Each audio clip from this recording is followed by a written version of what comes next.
దేవుడికి మొక్కులు తీర్చుకోకపోతే ఏమవుతుంది? ఈ విషయాలు మీరు తెలుసుకోండి. హిందూ ధర్మశాస్త్రాల ప్రకారం దేవుడికి మొక్కుకోవడమనేది ఒక నమ్మకం మరియు కృతజ్ఞతాభావం. ఏదైనా కష్టం వచ్చినప్పుడు లేదా కోరిక నెరవేరాలని కోరుకున్నప్పుడు మనం దేవుడికి మొక్కుకుంటాం. అయితే ఆ మొక్కు నెరవేరిన తర్వాత దానిని తీర్చుకోవడంలో ఆలస్యం చేయడం లేదా నిర్లక్ష్యం చేయడం వల్ల కలిగే పరిణామాల గురించి అనేక పురాణగాథలు, పెద్దల మాటలు మనకు హెచ్చరికలు చేస్తుంటాయి.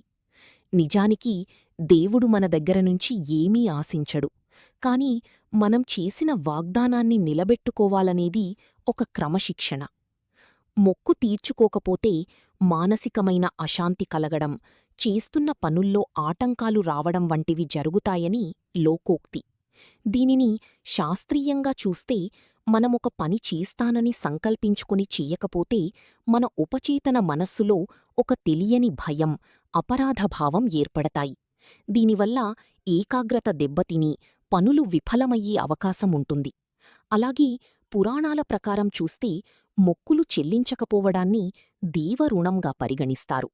మనం ఎవరికైనా అప్పు ఉంటే అది తీర్చే వరకు ఎలాగైతే మనశ్శాంతి ఉండదో, దేవుడికి మొక్కుకున్నది తీర్చకపోతే ఆ రుణం మనల్ని వెంటాడుతుందని అంటారు.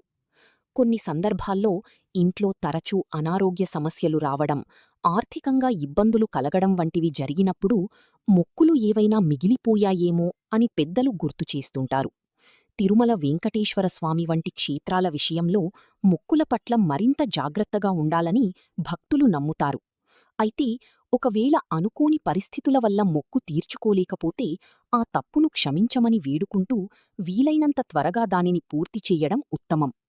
భక్తిలో ముఖ్యం నమ్మకం మరియు నిబద్ధత. మనం ఆడిన మాట తప్పకూడదు అనే నీతిని నేర్పడమే ఈ మొక్కుల వెనక ఉన్న అసలు ఉద్దేశం. అందుకే దేవుడికి మొక్కుకున్నప్పుడు ఆ సమయం వచ్చిన వెంటనే భక్తి శ్రద్ధలతో దానిని పూర్తి చెయ్యడం వల్ల మనస్సు ప్రశాంతంగా ఉంటుంది మరియు దైవానుగ్రహం ఎప్పుడూ తోడుంటుంది.